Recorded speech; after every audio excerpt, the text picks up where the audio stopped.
रामेश्वर, जो भगवान विष्णु का परम भक्त था, घबराया नहीं। उसने तुरंत भगवान विष्णु का स्मरण किया और उच्च स्वर में विष्णु के मंत्र ओम नमो भगवते वासुदेवाय का जाप करने लगा। जैसे ही मंत्र की ध्वनि जंगल में गूंजी, वैसे ही तीनों पिशाचों के शरीर से भी अचानक धुआं निकलने लगा। उनके चेहरे पर पीड़ा और पश्चाताप के भाव प्रकट होने लगे। उन तीनों पिशाचों की प्रकृति अचानक से बदल गई।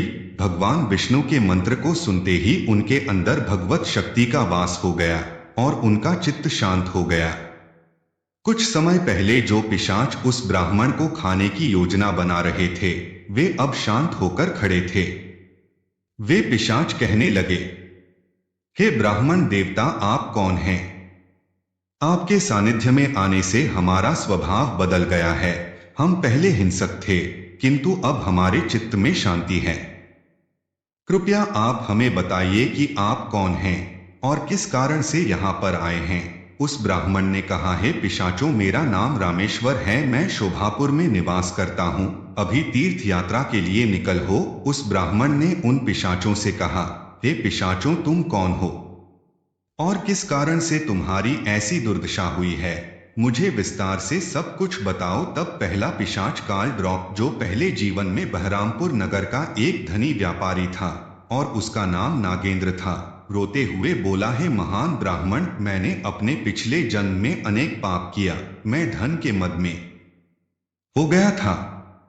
मैंने भोजन का सदैव अपमान किया, दूसरों का झूठा खाता था, उच्छिष्ट भोजन का सेवन करता था और दूसरों को भी वही भोजन दान में दिया करता था।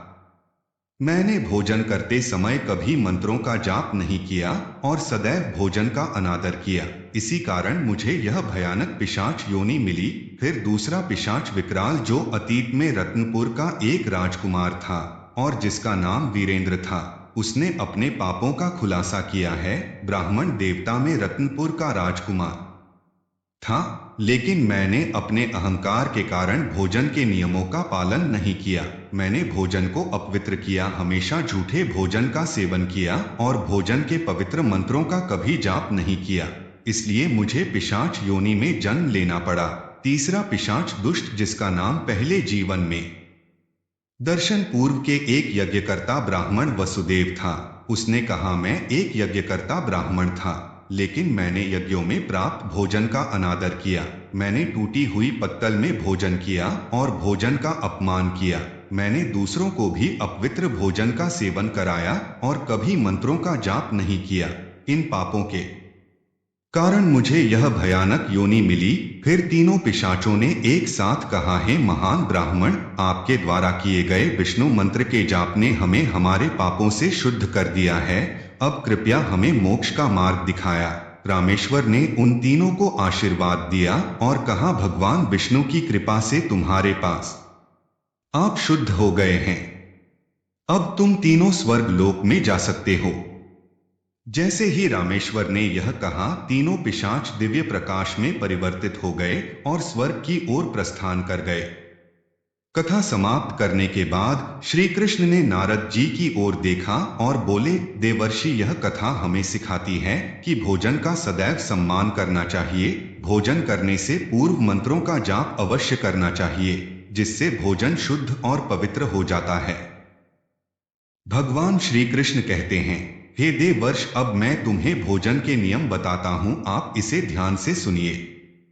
भोजन शुरू करने से पहले थोड़ा सा अन्न भूमि पर रखना चाहिए, ताकि देवता, पशु, पक्षी, सर्प, दैत्य तथा प्रेत पिशाच जो अपने कर्म बंधन से बंधे हुए हैं, उन सभी को अन्न की प्राप्ति हो। यदि भोजन करते समय कोई अतिथि आ जाए तो उसका स्वागत करें और उसे आसन देकर प्रणाम करके उसका सत्कार करें। फिर उसे श्रद्धापूर्वक भोजन कराकर विदा करें।